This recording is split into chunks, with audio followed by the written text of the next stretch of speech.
জান্নাতে যাবে কে জাহান্নামে যাবে আল্লাহ তাও বলেছেন ইন্নাল আবরারা লাফি নাঈম ওয়া ইন্নাল ফুজ্জারা লাফি জাহিম। নেক আমলওয়ালারা জান্নাতের পথিক, যারা গুনাহ করবে তারা জাহান্নামের পথিক। নেক আমলওয়ালারা জান্নাতের পথিক, যারা গুনাহ করবে তারা জাহান্নামের পথিক। জান্নাতটা কেমন আরামের ঘর আল্লাহ তাও কোরআনে বয়ান করেছেন। গুনাহ নিয়ে যারা কবরে যাবে তাদের জন্য জাহান্নাম, জাহান্নামটা কেমন ভয়ঙ্কর আল্লাহ তাও বয়ান করেছেন। ও নবীর আশিক বলো, ওই কোরআন নাজিল করছেন কে? কার কাছে? কার কাছে? নবীর কাছে। কেমন নবী? ওই নবীর মতো দামি কোনো ডাক্তার, কোনো ইঞ্জিনিয়ার, কোনো প্রফেসর, কোনো বৈজ্ঞানিক, কোনো দার্শনিক, কোনো মুফতি, কোনো মুহাদ্দিস, কোনো পীর ছিল? আছে? আসবে? ভালো করে কইও। ওই নবীর থেকে দামি কোনো ডাক্তার, কোনো ইঞ্জিনিয়ার, কোনো প্রফেসর, কোনো দার্শনিক, কোনো বৈজ্ঞানিক, কোনো মুফতি, কোনো মুহাদ্দিস, কোনো মুফাসসির, কোনো পীর, কোনো বুজুর্গ ছিল?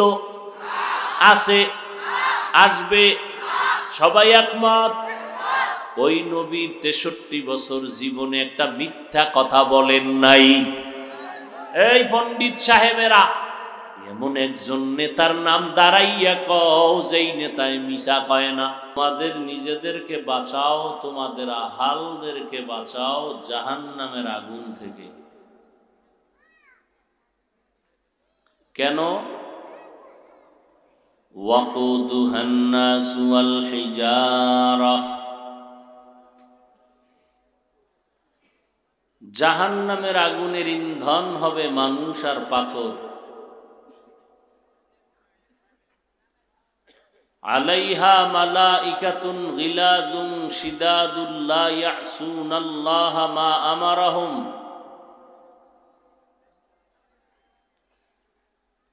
ওই জায়গার যারা জিম্মাদার ফেরেশতা থাকবেন তাদের অন্তর হবে কঠোর, নরম নয়।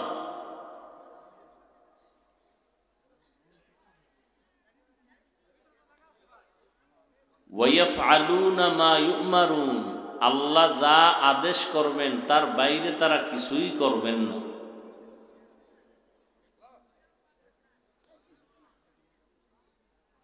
নবীজি বলতেছেন, আলা সাবধান হে উম্মত, কুল্লুকুম রাঈন, তোমরা প্রত্যেকেই দায়িত্বশীল, অকুল্লুকুম মাসউলুন আন রাইয়াতিহি, প্রত্যেকেই আল্লাহর আদালতে জিজ্ঞাসিত হবে তোমার দায়িত্ব সম্পর্কে। একজন সাহাবী নবীর থেকে জানতে চাইলেন, হে নবী, কার উপরে কি পরিমাণ দায়িত্ব আছে একটু জানতে চাই। কে দায়িত্বশীল কার উপর? নবীজি বললেন, প্রত্যেক অধীনস্থদের কর্তা, গার্ডিয়ান, মালিক হলো অধীনস্থদের জন্য দায়িত্বশীল। যেমন মা বাবা সন্তান মা বাবার অধীন, এজন্য প্রত্যেক মা বাবা সন্তানের দায়িত্বশীল। সমস্ত স্ত্রীগণ স্বামীদের অধীন, সমস্ত স্বামীগণ স্ত্রীগণের দায়িত্বশীল। সমস্ত ছাত্র ছাত্রীদের জন্য শিক্ষক শিক্ষিকা দায়িত্বশীল। সমস্ত মসজিদের মুসল্লিদের জন্য ইমাম ও খতিব দায়িত্বশীল।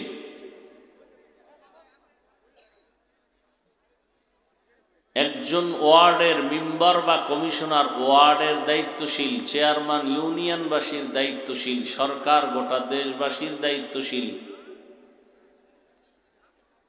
আর উলামায়ে আহলে হক গোটা উম্মতের দায়িত্বশীল। দায়িত্বের অবহেলার কারণে আল্লাহর আদালতে দাঁড়াতে হবে, জবাবদিহিতার কাঠগড়ায় দাঁড়ায় হিসাব দিতে হবে।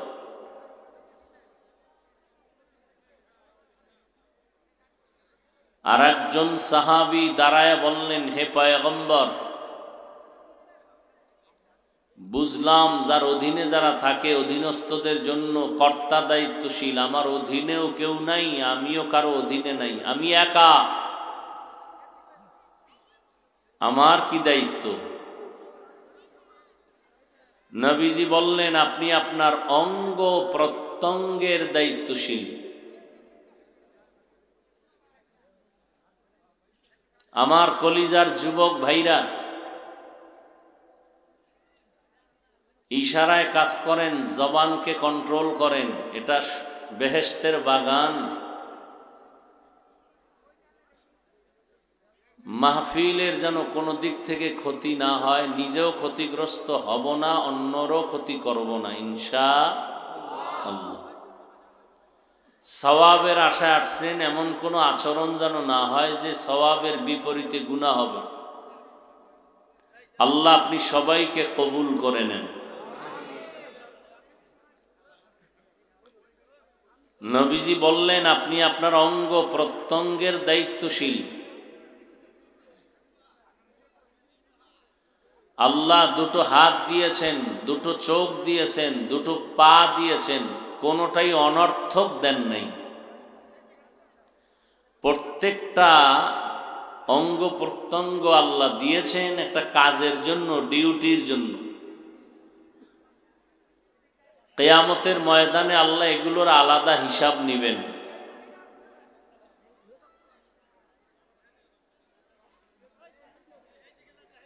অনেকে আযাবের ভয়ে মিথ্যার আশ্রয় নিবে, আল্লাহ তখন তাদেরকে ধরে ফেলবেন। জিহ্বার আওয়াজ, কথা বলা বন্ধ করে দিবেন। হাতকে আল্লাহ বলবে কথা বল, আল্লাহর হুকুমে হাত কথা বলবে। اليوم نختم على أفواههم وتكلمنا أيديهم وتشهد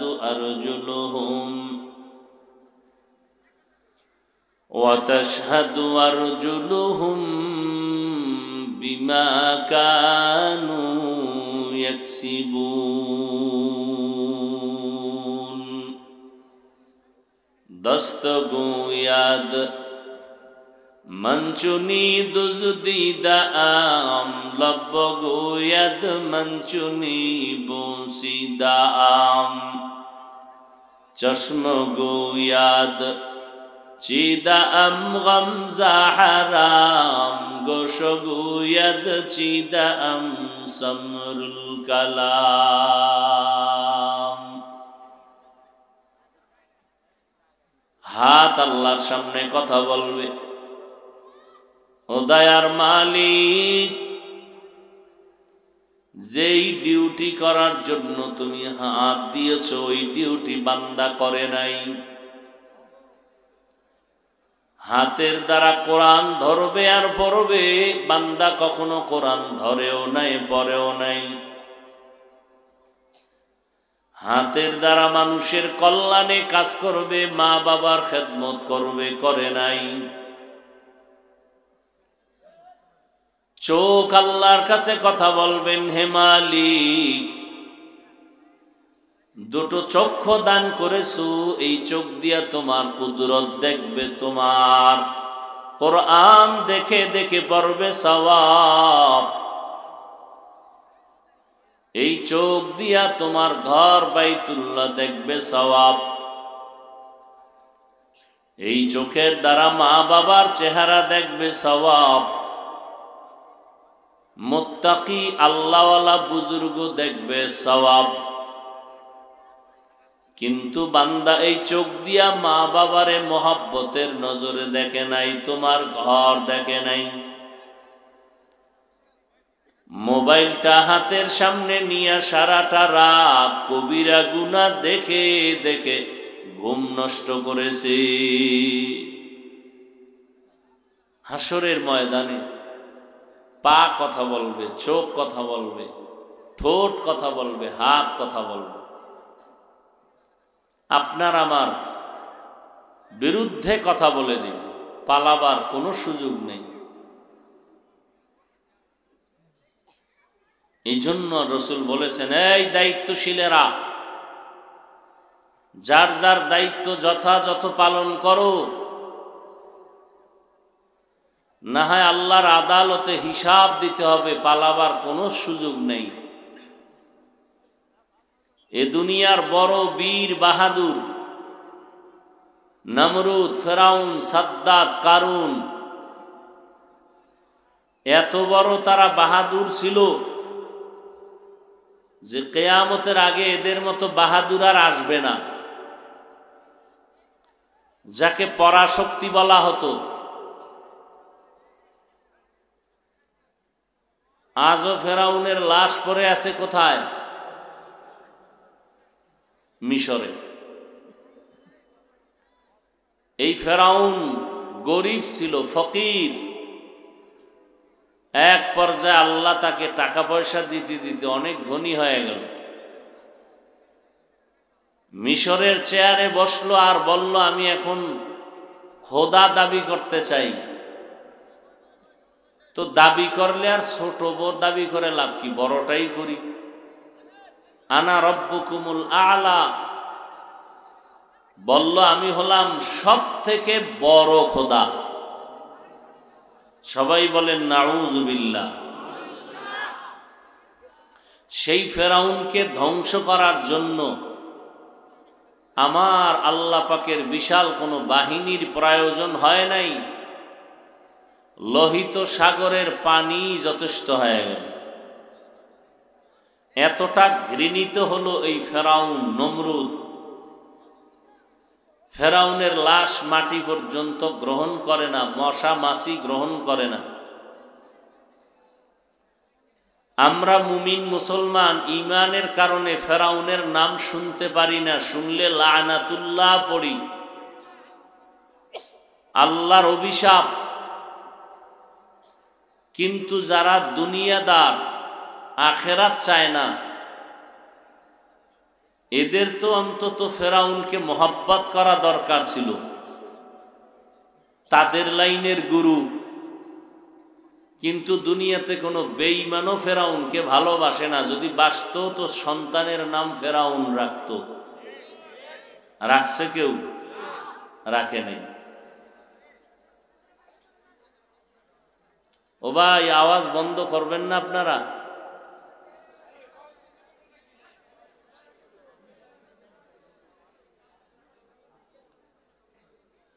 আল্লাহ সবাইকে হেদায়াত দান করেন। দেখেন, এটা একটা বরকতি মজলিস, কথা ঠিক না?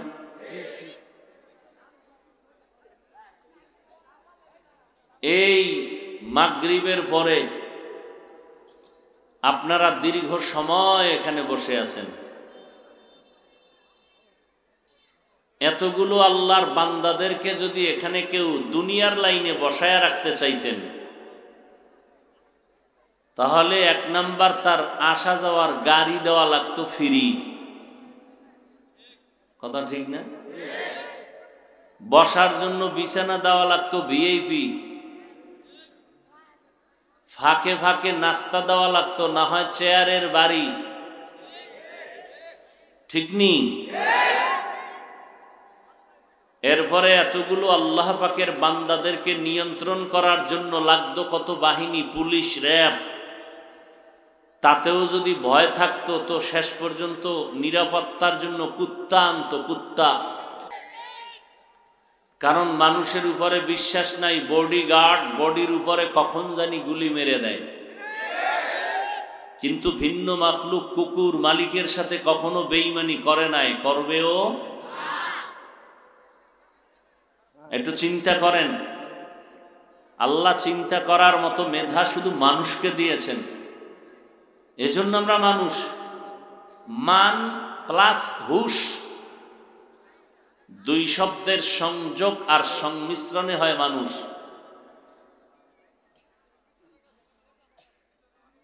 যার মধ্যে সম্মানও আছে, হুশও আছে। যে সম্মানও ঠিক রাখার চেষ্টা করে, হুশের সাথে চলে, সে মানুষ। চিন্তা করেন তো। অথচ আখিরাতের লাইনে আপনাদেরকে শুধু দাওয়াত দেওয়া হয়েছে। আপনারা কেউ পায়ে হেঁটে, কেউ গাড়ি ভাড়া করে এখানে আসছেন। কথা ঠিক? বসার জন্য বিছানা খুব কোয়ালিটিপূর্ণ। হ্যাঁ, এই বিছানা যদি কোনো বিবাহের অনুষ্ঠানে দেয়, কি পরিমাণ জুতা খাবে। অথচ এখানে আপনারা যে বসছেন, কারো অন্তরে কোনো কষ্ট, ফাঁকে ফাঁকে নাস্তা টাস্তা দিয়েছে, দিবে বলে আশা আছে। এক সময় নাস্তাও দিত না, মানুষ পাওয়া যায় না। একটা সময় ছিল ওয়াজ মাহফিলে লোক হইতো না, ওই 80 বছরের বুড়ারা চাদর মুড়ো দিয়ে এসে এরপরে বয়ান শুনতো। যুবক তো পাওয়াই যেত না। আর এখন প্রত্যেকটা প্রোগ্রামের সিংহভাগ যুবক। মাগরিবের পরে কথা, এই আপনাদের বৃহত্তর মোমেনশাহী অঞ্চলগুলোতে প্রধান বক্তাকে 12টার পরে উঠাইত, নাহলে লোক আসবে না। এই কারণে আমরা এক পর্যায়ে দাওয়াত নেওয়া কমায় দিছি। আর এখন আলহামদুলিল্লাহ মাগরিবের পরেও, শুধু না, আমি তো আপনাদের অঞ্চলে জোহরের পরেও বয়ান করেছি, অনেক মানুষ। তাহলে এই মানুষগুলো আসছে টাকা না, খানা না, বসার বিছানাও ভালো না। নিয়ন্ত্রণের জন্য কোনো পুলিশ আছে, র্যাব আছে? সবাই চুপচাপ বসে আছে। এটা কেমনে সম্ভব? 1500 বছর আগে বিশ্বনবী রহমাতুল্লিল আলামিনের আদর্শ মানার কারণেই এটা সম্ভব। এরপরও কিন্তু শয়তানের মাথা ঠিক নেই। এত সুন্দর আয়োজন দেখলে শয়তানের মাথা ঠিক থাকে? শয়তানের মাথা গরম। কেমনে এই বরকত থেকে মানুষকে বঞ্চিত করবে? শয়তান কিন্তু 3 দল। এক শয়তান প্যান্ডেলের বাইরে, ওটার নাম জিন শয়তান। আর এক শয়তান আপনার বডির সাথে মিলানো, এই শয়তানের নাম নফস শয়তান। আর এক শয়তান আছে আপনার ডানে বামে, এই শয়তানের নাম মানুষ শয়তান। মিনাল জিন্নাতি ওয়ান নাস। এই 3 শয়তানের কাজ হইল জান্নাত থেকে মানুষকে ছলে বলে অপকৌশলে জাহান্নামে নিবে, নেক আমল থেকে দূরে রাখবে। তো একদল প্যান্ডেলে আসছে ঠিক, ওয়াজের কথা বইলা বাড়ির থেকে আসছে, কিন্তু প্যান্ডেলে আসতে পারে নাই। এরা দোকানপাটে ঘুরতেছে, কেউ মহিলা প্যান্ডেল তাওয়াফ করতেছে। এক কথায় তারা গুনার কাজে ব্যস্ত। দোয়া করি আপনারা আমিন বললে তো আল্লাহ আশা করি ফিরাবেন না। আল্লাহ তাদেরকেও হেদায়াত দান করেন। আপনারা যারা এখানে আসছেন বসছেন, আপনাদের পিছনেও শয়তান লেগে আছে। 1 নাম্বার হইল বয়ান চলতে থাকবে, আপনিও বসে থাকবেন, কিন্তু বয়ানটা হৃদয়ঙ্গম করতে দিবে না, কলবে ঢুকতে দিবে না। তো বসে বসে কেউ বাদাম চাবাবে, কেউ চানাচুর খাবে, কেউ মোবাইল নিয়ে ব্যস্ত থাকবে। কি বয়ান হইল ওদিকে আর তার খেয়াল নেই, সে মোবাইলের মোরাকাবায় ব্যস্ত। এটাও একটা চক্রান্ত শয়তানের। আবার একদল বয়ান শুনতেছে শুনতেছে, শেষ সময় দোয়া হবে, এই দোয়ায় আর শরীক হবে না। অথচ সারা রাতের বয়ানের মূল ফলাফল দোয়া। একজনের আমিন কবুল হবে, সবার আমিন কবুল। কিন্তু এই দোয়ায়ও শয়তান অনেকেরে বসতে দিবে না। 2 ঘন্টা 4 ঘন্টা বসে বয়ান শুনবে, দোয়ার আগে উঠে চলে যাবে। আল্লাহ আমাদের সব ভাইকে হেদায়াত দান করেন।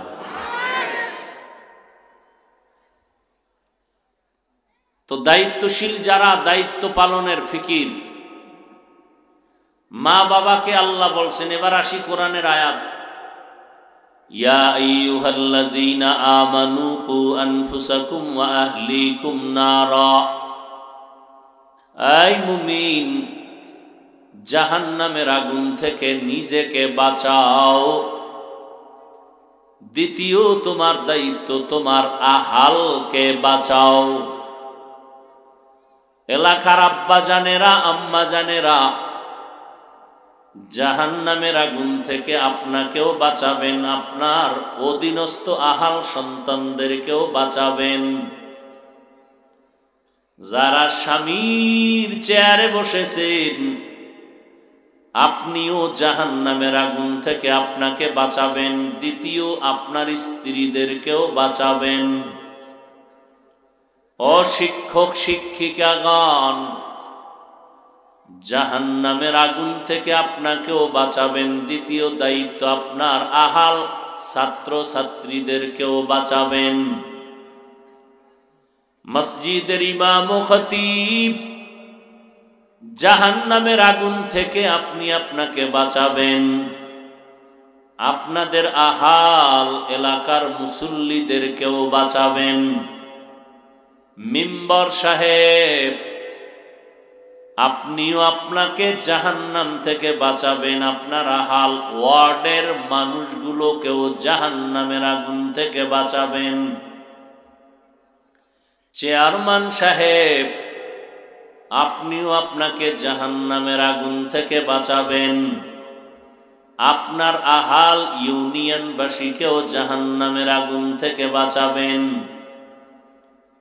এমপি সাহেব, আপনিও জাহান্নামের আগুন থেকে আপনাকে বাঁচাবেন, আপনার আহাল আসনের মানুষগুলোকেও জাহান্নামের আগুন থেকে বাঁচাবেন। সরকার বাহাদুর, আপনিও জাহান্নামের আগুন থেকে নিজেকে বাঁচাবেন, আপনার আহাল গোটা দেশবাসীকেও জাহান্নামের আগুন থেকে বাঁচাবেন। উলামায়ে আহলে হক, জাহান্নামের আগুন থেকেও আপনাকে বাঁচাবেন, উম্মতেরও বাঁচাবেন। যদি আপনার দায়িত্ব পালন না করেন, আপনার জন্য কিন্তু কি পরিণাম ফল হবে আল্লাহ ঘোষণা করেন, ওয়াকুদুহান নাসু ওয়াল হিজারা। যদি দায়িত্ব পালনে ত্রুটি করেন, আপনার মতো মানুষটাকে দিয়া আমার আল্লাহ ওই জাহান্নামের আগুনকে প্রজ্বলিত করবেন। জাহান্নামের আগুন বড় ভয়ঙ্কর আগুন।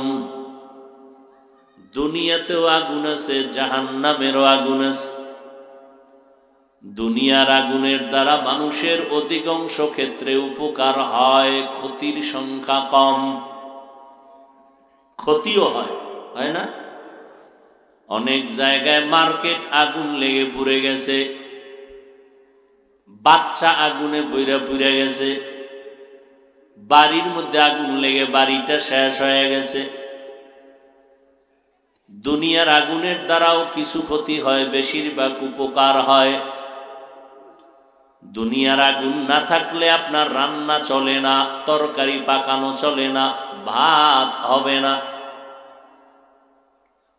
আগুন যদি না থাকে, আপনার এই জমিনের মধ্যে ধান সিদ্ধ করা যাবে না। আরো অনেক কাজ আগুনের কারণে হয়, আগুন না থাকলে হবে না। এই দুনিয়ার আগুনের দ্বারা মানুষের উপকার হয়, মাঝে মাঝে ক্ষতিও হয়। আর জাহান্নামের আগুন এমন ভয়ঙ্কর আগুন, যেই আগুনের দ্বারা কোনো উপকার হবে না, শুধুই জাহান্নামের আগুন দ্বারা ক্ষতি হবে। দুনিয়ার আগুন থেকে জাহান্নামের আগুনের তাপমাত্রা হাজার হাজার হাজার গুণ বেশি। দুনিয়ার আগুন হাতে লাগলে হাত জ্বলবে, পা জ্বলবে না, পায়ে লাগলে পা জ্বলবে, হাত জ্বলবে না। আর জাহান্নামের আগুনের এত তাপ, শরীরের যে কোনো জায়গায় লাগা মাত্র কলিজা পর্যন্ত ভুনা হয়ে যাবে। ওই জাহান্নামের আগুন বড় ভয়ঙ্কর।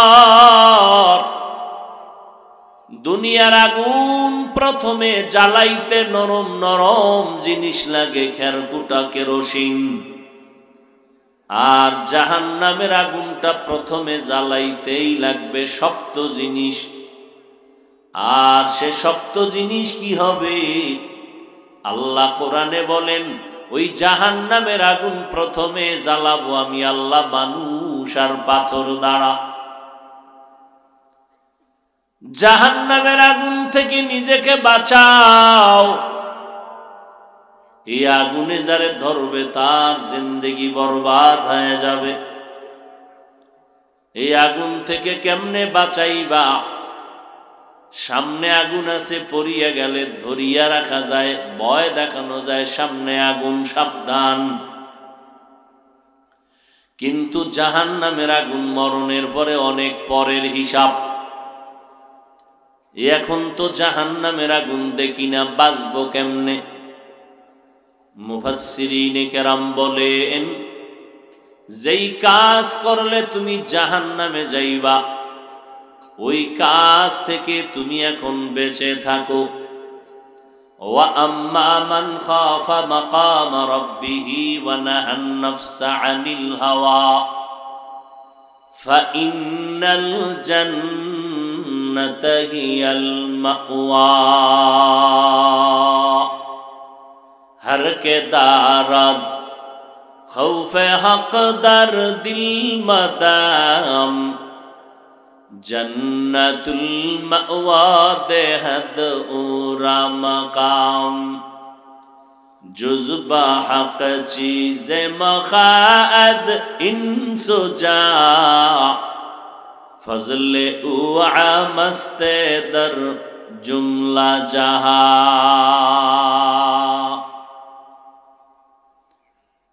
জাহান্নামের আগুনের ইন্ধন হবে মানুষ।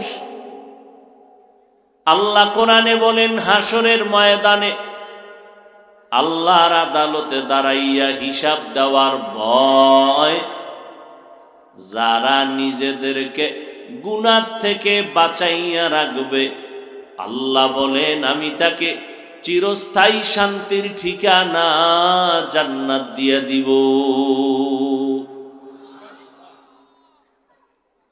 ও ভাই, আমগো হুজুরগো যত বাহাদুরি, যত কথা, সবগুলোর মূল বাহাদুরির পুঁজি হলো কোরআন।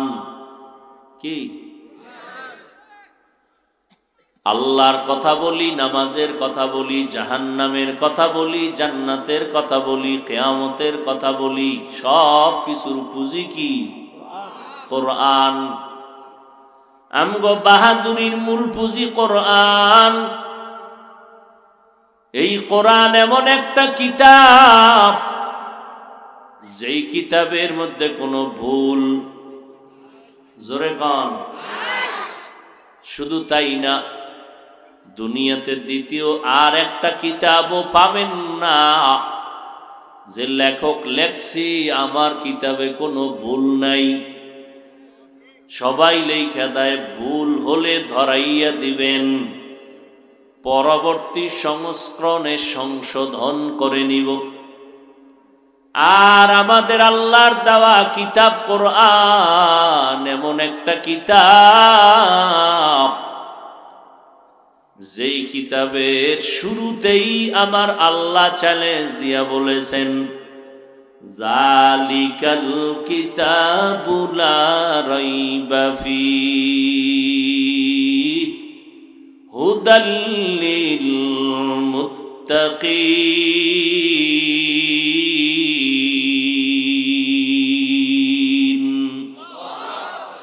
আরো আস্তে করে বলে, খারাপ লাগতেছে আপনার? এই যে এখন চুপচাপ আছে, কোনো আওয়াজ নেই, ভাল লাগে না?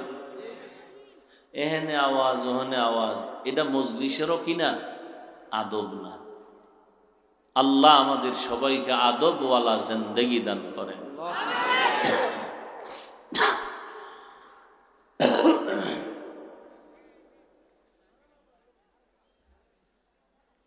তো আমাদের পুঁজির নাম কি? এটা এমন একটা কিতাব যার মধ্যে কোনো ভুল, এটা তো আল্লাহর চ্যালেঞ্জ দেওয়া। তারপরেও যেই সময় নবীর উপরে কোরআন আসছে ওই সময়েও কিন্তু অনেকে অনেক অপবাদ, মিথ্যা তহমত দিছে কোরআনের ব্যাপারে। আল্লাহ চ্যালেঞ্জ দিছে, এই একটা সূরার মতো ছোট্ট একটা আয়াত বানাও তো। ওই সময় মক্কার মহাকবি পণ্ডিতেরা কোরআনের মতো নতুন কিছু কবিতা বানানোর ফিকিরে লেগে গেল। দামি দামি কবিরা এত প্রচেষ্টা করার পর কোরআনের মতো একটা আয়াত বানাইতে পারে নাই, বরং তারা এমন একটা লাইন মিলাইয়া দিছে যেই লাইনটা মনে করছিল কোরআনের বিরুদ্ধে হবে, হয়ে গেছে কোরআনের পক্ষে। ইন্না আ'তাইনাকাল কাউসার লাইসা হাযা মিন কালামিল বাশার। ইন্না আ'তাইনাকাল কাউসার শব্দটার আয়াতের মতো একটা লাইন কবিতা বানাও, অপচেষ্টা করিয়াও পারে নাই। শেষে একটা শব্দ লাগায় দিল, লাইন লাইসা হাযা মিন কালামিল বাশার। এটা মানুষের বানানো কালাম না, এটা আল্লাহর কালাম। নবীর যুগ গেল, নবী বিদায়ের পরে সাহাবাদের যুগ, তাবেঈনদের যুগ, তবে তাবেঈনদের যুগ, উলামায়ে মুতাকাদ্দিমিন, উলামায়ে মুতাআখিরিন। আজ পর্যন্ত ১৫০০ বছর বহু বড় বড় পণ্ডিতেরা ভুল বের করার অপচেষ্টা করেছিল। আমি আমার কলিজার যুবকদের বলতেছি, অশিক্ষিত বাবার একটু খেয়াল করে শুনো। তোমার বিবেক যদি বলে আল্লাহকে মানা লাগবে তো মানবা। ১৫০০ বছর পর্যন্ত ভুল বের করার অপচেষ্টা করলো অনেক পণ্ডিতেরা। জানা থাকলে একটু জবাব দেও। আজও পর্যন্ত কোরআনের একটা ভুল কেউ বের করতে পারলনি। যুবকেরা বলো, বরং বহু মহাপণ্ডিতেরা, বিধর্মীরা কোরআনের ভুল বের করতে গিয়া তারা কালেমা পড়ে মুসলমান হয়েছে। সত্য না আমি বানাই কইতেছি? এ যুবক, ভালো করে একটু কানে লাগাও, তোমার হৃদয়ের মধ্যে কথাগুলো একটু নেও, চিন্তা করো। চিন্তা গবেষণা করার মতো মেধা আল্লাহ মানুষকে দিয়েছেন। একটু চিন্তা করো রে বাবা। ১৫০০ বছর পর্যন্ত একটা ভুল কেউ বের করতে পারে নাই। দুনিয়াতে যত কিতাব আছে মানুষের বানানো আর আল্লাহর দেওয়া। যেমন তাওরাত, জবুর, ইনজিল আমার আল্লাহর দেওয়া। মহাভারত মানুষের বানানো, রামায়ণ মানুষের বানানো, ত্রিপিটক মানুষের বানানো, গীতা মহাভারত মানুষের বানানো। দুনিয়াতে এমন একটা কিতাব এখন নাই যেটা সংরক্ষিত হুবহু আল্লাহ যেমনে দিছেন ওইভাবে আছে, একটা কিতাবও নাই। ২ নাম্বার কথা হলো, যাদের যেই লাইনের কিতাব তারা আটকাইয়া রাখছে, সাধারণ মানুষ এটা ধরতে পারবে না। কিন্তু আমার মাওলা পাকের কোরআন আল্লাহ যেমনে দিছেন এমনি আছে, একটা নক্তারও ব্যবধান নাই। জের জবরের ব্যবধান নাই। আর আমার মাওলার কালামটা কোরআনটা এটা আলাদা, কেউ সিন্ধুকে তালাও মারে নাই, ওপেন খোলা আছে। হিন্দু ভাই যদি কোরআন পড়তে চায়, টাকা না থাকলে কিনে দিব, নেও কোরআন ধরো আর পড়ো। কারণ এটা এমন একটা কিতাব যেটা দেখলে বরকত, যেটা ধরলেও অ্যাকশন হবে, পড়লেও অ্যাকশন হবে। যারা ধরছে, যারা পড়েছে, তাদেরকে জাদুর মন্ত্রে ফেলে দিয়েছি।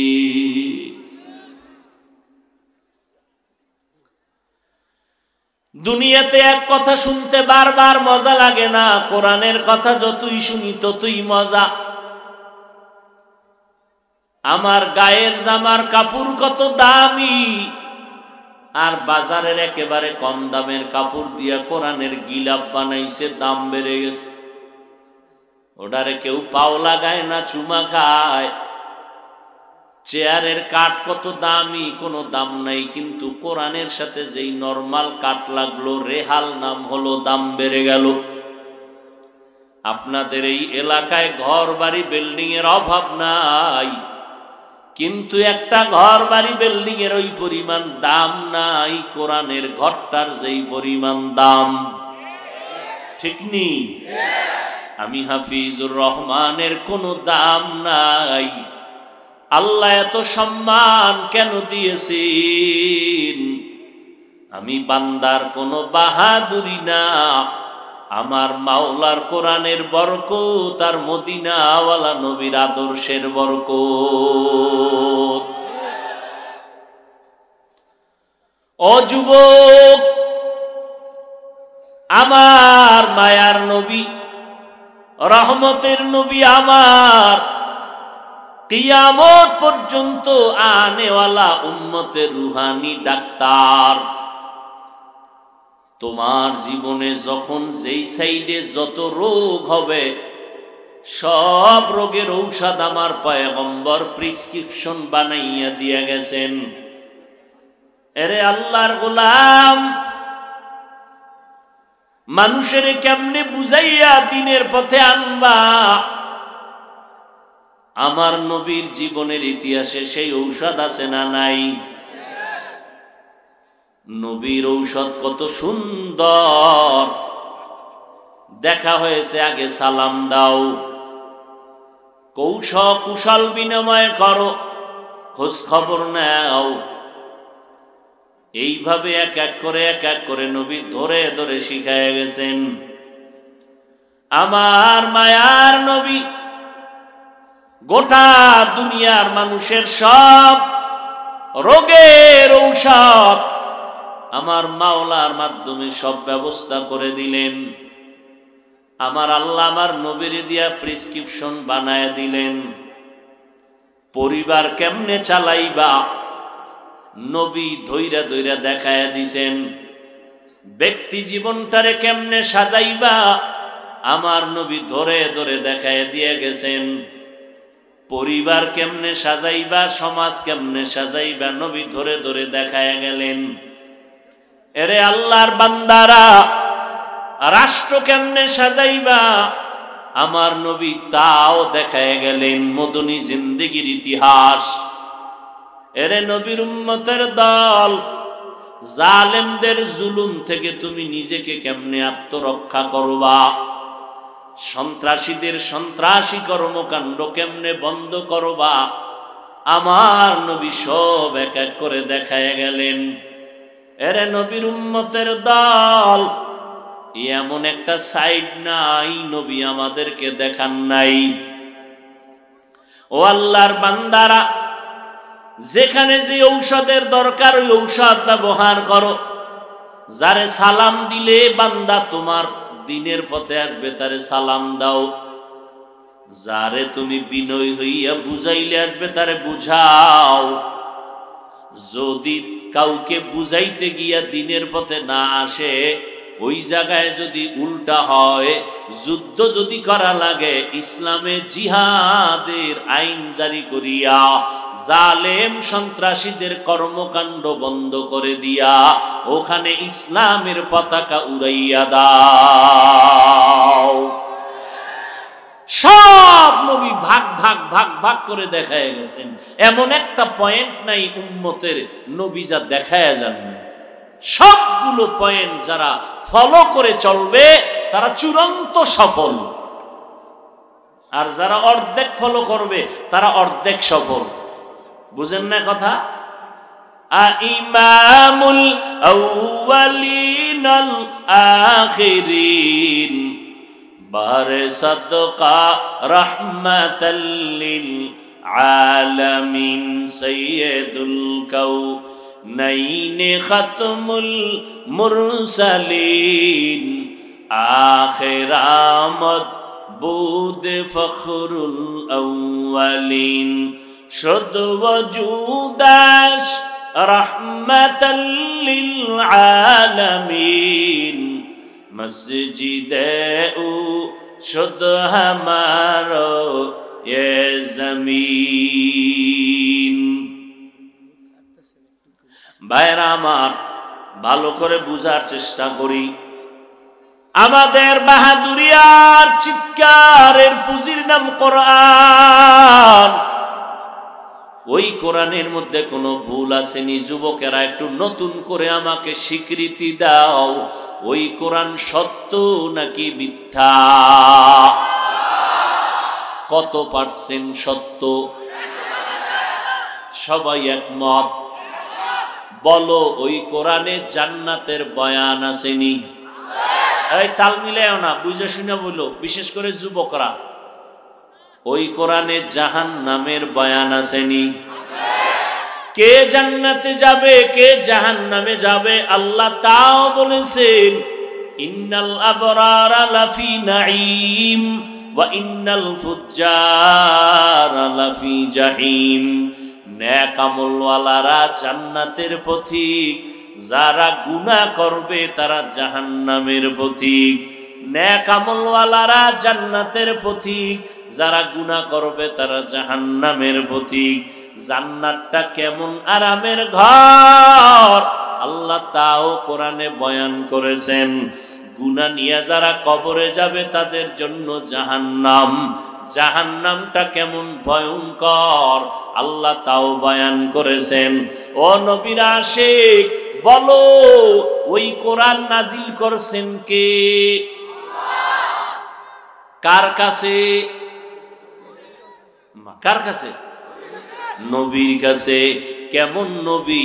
ওই নবীর মতো দামি কোনো ডাক্তার, কোনো ইঞ্জিনিয়ার, কোনো প্রফেসর, কোনো বৈজ্ঞানিক, কোনো দার্শনিক, কোনো মুফতি, কোনো মুহাদ্দিস, কোনো পীর ছিল?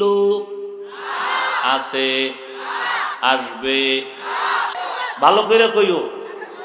ওই নবীর থেকে দামি কোনো ডাক্তার, কোনো ইঞ্জিনিয়ার, কোনো প্রফেসর, কোনো দার্শনিক, কোনো বৈজ্ঞানিক, কোনো মুফতি, কোনো মুহাদ্দিস, কোনো মুফাসসির, কোনো পীর, কোনো বুজুর্গ ছিল? আছে? আসবে? সবাই একমত? ওই নবীর 63 বছর জীবনে একটা মিথ্যা কথা বলেন নাই। এই পণ্ডিত সাহেবেরা, এমন একজন নেতার নাম দাঁড়াইয়া কও যেই নেতায় মিশা কয় না। কও। এমন একজন হুজুর, পিসাব বলতে পারবে যে আমি মিশা কই না? কিন্তু কেমন নবী? চিনছনি নবীরে? ও যুবকেরা, ওই নবীরে চিনলা না? না, কেমন নবী একটু চিন্তা করো তো বাবা।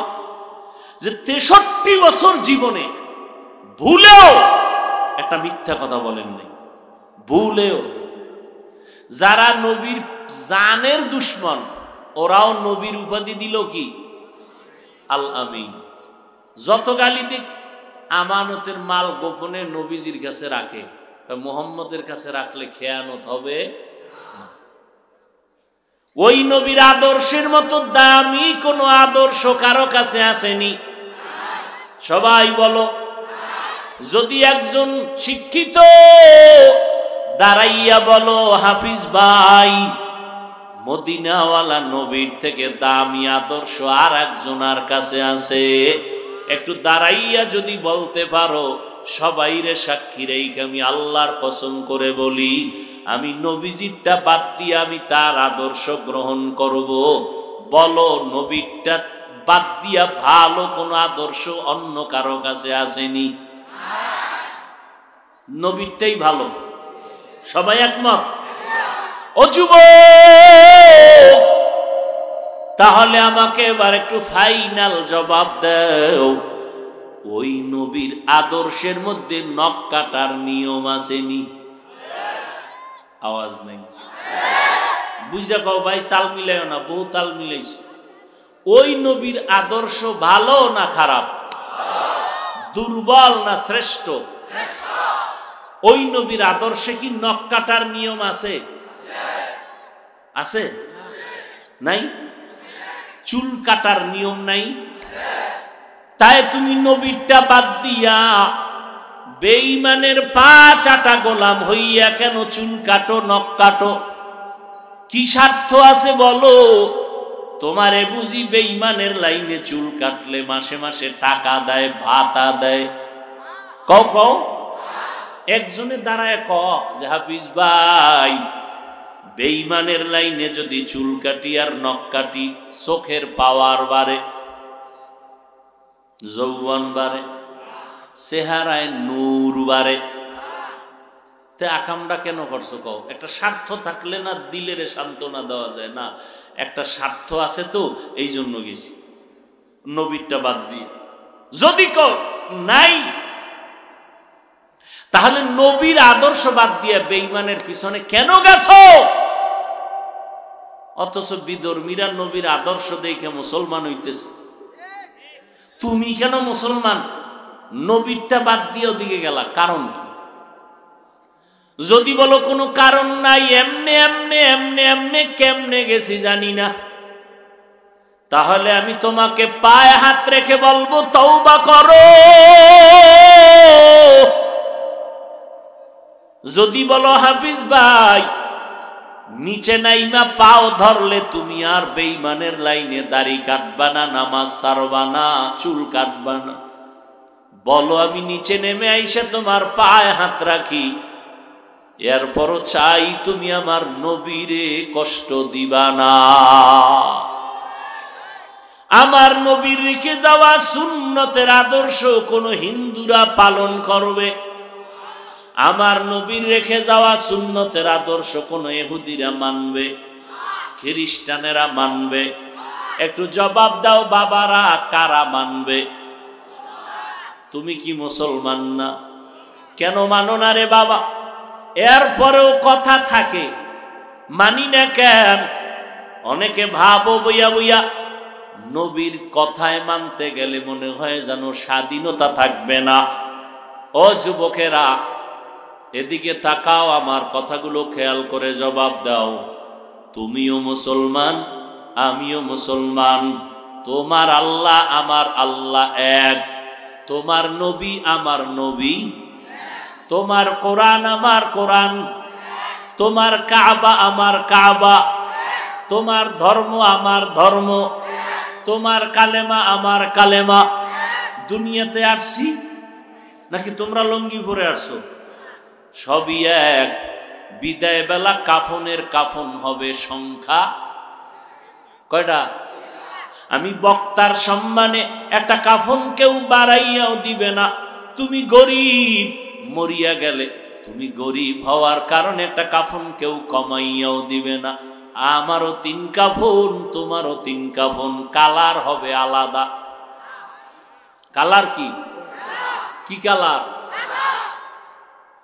কে পীর, কে মুরিদ, কে বক্তা, কে শ্রোতা, কে ডাক্তার, কে রোগী, কে ইমাম, কে মুক্তাদি, ভেদাভেদ নাই, সব একাকার। কাফনে লেখা থাকবে বড় হুজুরের লাশ, লেখা থাকবে। কবরের সাইজও হবে, কবরের প্রশ্ন হবে সবার বেলায় এক। কয়টা? 3টা। এই কয়টা? 3টা। আমারেও যেই প্রশ্ন, আপনাকেও সেই প্রশ্ন, পীরকে যেই প্রশ্ন, মুরিদেরও সেই প্রশ্ন। রবের পরিচয় দাও, ধর্মের পরিচয় দাও, রহমাতুল লিল আলামিনের পরিচয় দাও। সবার বেলা একই প্রশ্ন। ও যুবক, তোমার আমার আল্লাহ এক, নবী এক, তুমি কেন আল্লাহকে মানো না? আমি টুপি মাথায় না দিলে আমার লজ্জা লাগে, তুমি মাথায় টুপি দিতে লজ্জা লাগে। কেমন মুসলমান তুমি, কত বিআইপি। আমি মসজিদে না ঢুকলে লজ্জা লাগে, তোমার মসজিদে ঢুকতে লজ্জা লাগে। আমি নামাজ না পড়লে লজ্জা লাগে, তুমি নামাজ পড়তে গেলে লজ্জা লাগে। কেমন মুসলমান তুমি? এইবার আমার প্রশ্ন, ও যুবক বাবারা, বলো আমরা নবীর আদর্শ মানার কারণে কতটা নিচে আছি, আর তুমি নবীর আদর্শ বাদ দেওয়ার কারণে কতটা উপরে উঠছো? বলো। তুমিও 3 বেলা খাও, আমরাও কয় বেলা খাই? বুঝা কইও, বরং তোমাদের থেকে ভালো খাই, পিওর খাই। আমরা নবীর আদর্শ মানিয়াও রাতে ঘুমাই, তুমি নবীর আদর্শ বাদ দিয়াও রাতে ঘুমাও। কেমনে বুঝাইতাম? তুমি যখন বাসায় যাইবা, ঘরে ঢুইকা ফ্রেশ হবা, আমিও ঘরে ঢুইকা ফ্রেশ হব, কিন্তু তোমার আমার ফ্রেশের মধ্যে ব্যবধান আছে। তুমিও হাত ধুইবা, চেহারা ধুইবা, কুলি করবা, পাও ধুইবা, আমিও হাত ধুবো, চেহারা ধুইব, কুলি করব, তবে তুমি ফ্রেশ হইবা, আর আমি হাত পাও ধোয়ার নামে করব ওযু। দেখছো নি কারবার? তুমিও করলা, আমিও করলাম। তুমি করলা ফ্রেশ, আমি করলাম কি? ওযু। তুমিও ঘুমাইছো, আমিও ঘুমাইছি, তবে তোমার ঘুমের আগে দোয়া নাই, বিসমিল্লাহ নাই। আমি ঘুমের আগে ওযু বানাইছি, ওযু কইরা ঘুমাইছি, বিসমিল্লাহ বলে ডান কাতে ঘুমাইছি। তুমিও ঘুমাইলা, আমিও ঘুমাইলাম। ও বাবা, তুমিও সকালে উঠছো, আমিও সকালে উঠছি, তবে আমি ফজরের সময় উঠে আজান শুনিয়া নামাজটা পড়ে নিলাম। তুমি কিন্তু আজান শুনছো কিন্তু উঠো না, বিছানায় বয়া বয়া তুমি পার্শ্ব পরিবর্তন করছো, একটু পরে উঠি পরে উঠি। এই উডারা তো উঠলাই 1 ঘন্টা পর, উঠাটা তো উঠছই 1 ঘন্টা আগে আর পরে। আমি উঠলাম, ফজরের নামাজ পড়ে আবার একটু বিশ্রামে গেলাম, আর তুমি নামাজ বাদ দিয়া ঘুমাইয়া পারলা না তো সারাদিন। ঘড়ির টাইমের দিকে তাকাইছো, কত আর ঘুমাইবা? তোমারে ডাক দিয়ে কয় তোর ডিউটি আছে, তাড়াতাড়ি গার্মেন্টসে যাইতে হবে, তোমার দোকানে যাইতে হবে, তোমার স্কুলে যাওয়া লাগবে। তুমিও তো উঠলা, ঘুমের থেকে আর একটু আগে যদি উঠা নামাজ পড়তা, তোমার ঘুমটাও হতো ইবাদত, আমারটাও ইবাদত। বুঝের অভাব, সহজ কথা, বুঝের অভাব। ও যুবক, নবীর আদর্শ মানলাম আমরা যারা, আমরাও দোকানদারি করি, ব্যবসা করি, চাকরি করি, আমাগো ভিতরে অভাব নাই। তোমরা যারা নবীর আদর্শ মানো না, তোমরাও ব্যবসা করো, চাকরি করো, অভাব নাই। আমাদের নবীর আদর্শওয়ালারাও বিয়ে করে, সন্তান আছে। তোমরা নবীর আদর্শ বাদ দিয়ে যারা চলো, তোমাদেরও বিয়ে করো, সন্তান আছে। তুমিও দেশ বিদেশ ঘুরো, আমাদের নবীর আদর্শওয়ালারাও দেশ বিদেশ ঘুরি। কই আমগো তো 1 ইঞ্চি পিছনে তোমরা ফালাইতে পারো নাই। তাহলে তুমি নবীরটা বাদ দিয়া কদ্দুর আগাইলা? আগাইতে তো পারলা না। না দুনিয়াও বরবাদ করলা, আখিরাতও বরবাদ করলা। আল্লাহ সবাইকে হেদায়াত দান করুন। তো এখন কি করার? রাস্তা একটা খোলা আছে, তওবা করো। আল্লাহ ডাকতেছেন তওবা করো, আমার মাওলার কাছে কান্নাকাটি করো, তওবা করো। তওবার দরজা খোলা। প্রত্যেক রাতের শেষ ভাগে আমার আল্লাহ প্রথম আসমানে আসেন বান্দার কি প্রয়োজন দেওয়ার জন্য। ও যুবক, আজকে মোবাইলের কারণে তুমি সারা রাত্র সজাগ, অথচ মানুষের জীবনের 2টা অমূল্য সম্পদ হলো, বেঁচে থাকার জন্য 2টা সম্পদ অমূল্য। কয়টা? বইলা যাই যুবকরা মানবে কিনা জানি না। এই একটা সম্পদ হলো তোমার চরিত্র আদর্শ, আর একটা সম্পদ হলো তোমার সুস্থতা। এই দোনোটারে গজব লাগাইছো মোবাইল দিয়া, চরিত্র শেষ, সুস্থতাও নাই, অসুস্থ তুমি রোগী মোবাইলের কারণে। চোখের পাওয়ার কমতেছে, তোমার খবর নাই, কানের পাওয়ার কমতেছে, তোমার হার্ট দুর্বল হচ্ছে, তোমার ব্রেন দুর্বল হইতেছে, তোমার কিডনির উপরে আক্রমণ হচ্ছে, তোমার খবর নাই। সমস্ত স্বাস্থ্যবিজ্ঞানী, চিকিৎসা বিজ্ঞানীর একমত, আল্লাহর দেওয়া রাতের ঘুম হলো ফ্রি, শরীরের জন্য একটা মহা ঔষধ। আর এই ঘুমটাকে নষ্ট করছো মোবাইলে গুনাহ দেখিয়া। মোবাইলে গুনাহ দেখিয়া রাতের ঘুম নষ্ট, অসুস্থতা বেড়ে গেছে। সময়কালে বয়া বয়া কাঁদবা, চোখের পানি মোছার মানুষ পাইবা না। তোমার বাড়ি গাড়ি থাকলে লাভ কি যদি অসুস্থ হয়ে থাকো? ওই বাড়ি গাড়ি দিয়া কি হবে?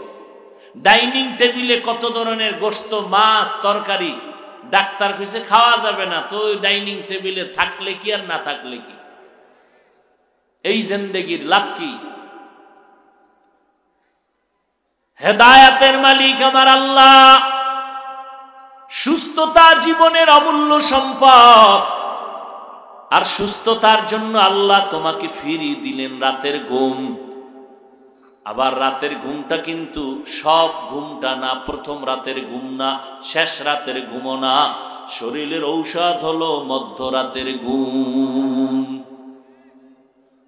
তুমি ওই টাইমটাই মোবাইলে তাকাইয়া কবিরা গুনাহ করে করে কাটাও। ক্রমান্বয়ে তুমি দুর্বল হয়ে যাইতেছ। তুমি পরীক্ষা করো, শরীর চেক আপ করাও, টের পাইবা কত রোগ তোমার শরীরে জন্ম নিয়েছে। ঔষধে কি আর ভালো করবে মিয়া? আল্লাহর দেওয়া পার্স, সেকেন্ড হ্যান্ড পার্স আর অরিজিনাল কি এক নি? তোমার এই আঙ্গুলটা মাওলার দেওয়া, আর কাটা আঙ্গুলে জোড়া লাগাইছো, এটা এক হবে কোনোদিন? তো তুমি কানের পার্সে মাওলা যে মেয়াদ দিয়া দিছে, এটারে যদি তুমি মেশিন লাগাও কি লাভ হবে? আল্লাহ তো পার্স গুলো দিয়েছেন, একটা মেয়াদ দিয়েছেন, একটা মেয়াদ আছে। তুমি সেই মেয়াদের ভেতর থেকে বের হয়ে গেছো। সব কথার শেষ, তওবার পথে আসো। আল্লাহর কাছে যদি তওবা করো, আল্লাহ জীবনে যত পাপের কাজ করেছি আর করব না, নামাজ পড়ি নাই, কত নামাজ ছাড়লাম, দাড়ি কাটলাম, বেপরদায় চললাম, মা বাবারে কষ্ট দিলাম, আজকে থেকে তওবা করে নেও। এই যুবক, এতক্ষণ যে আমি তোমাদের সামনে কথা বললাম, একবারও কিন্তু বলি নাই আমার মতো বড় হুজুর হইয়া যাও। বলছি এই যুবকেরা, তোমরা আমার মতো হুজুর হও, একবারও বলি নাই। স্কুল কলেজ ছাড়িয়া মাদ্রাসায় আসো, তাও বলি নাই। তাবলিগের লাইনে চলি, তুমি তাবলিগ না করলে জাহান্নামে যাইবা, তাও বলি নাই। ও বান্দা, কওমি মাদ্রাসায় পড়েছি, তুমি কওমিতে না পড়লে জাহান্নামে যাইবা, তাও বলি নাই।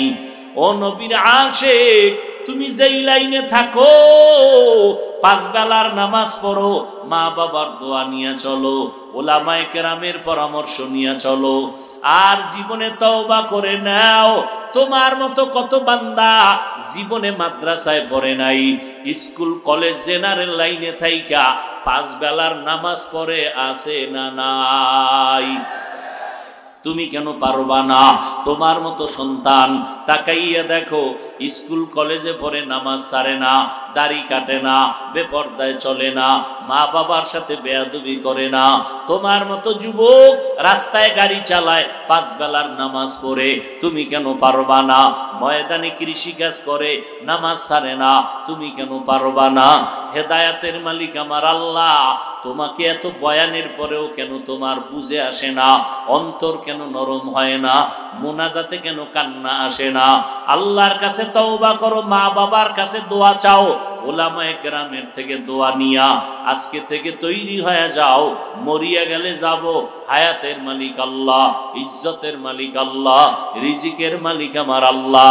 জীবনে নামাজ ছাড়বো না, আর বেপরদায় চলবো না, আর দাড়ি কাটবা না, মা বাবারে কষ্ট দিবা না, ওলামায়ে কেরামের বিরোধিতা করবা না, নবীর তরিকার বাইরে চলবা না। তওবা করার মতো যদি অন্তর তৈরি হয়, মুনাফিকি যদি না থাকে, খাঁটি তওবার নিয়ত যাদের আছে, দুটো হাত আমার আল্লাহকে দেখাইয়া দাও। আয় আল্লাহ, হাতগুলো কবুল করে নেন, তওবা কবুল করে নেন, তওবার উপরে মজবুত হইয়া চলার মতো তৌফিক দান করেন, আমিন।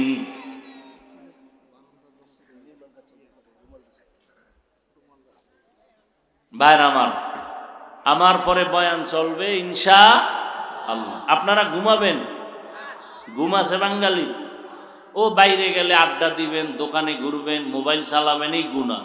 অতএব গুনায় না যায় এখানে বসবেন, লাগাতার বয়ান চলতে থাকবে, এরপরে মোনাজাত দিবেন, নামাজ হবে, এরপরে যাবেন।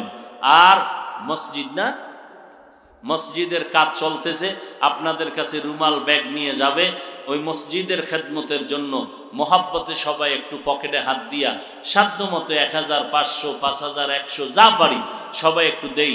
দান করলে হায়াত বাড়ে, মুসিবত দূর হয়। সবাই একটু দ্রুত পকেটে হাত দেন, বিসমিল্লাহ বলে।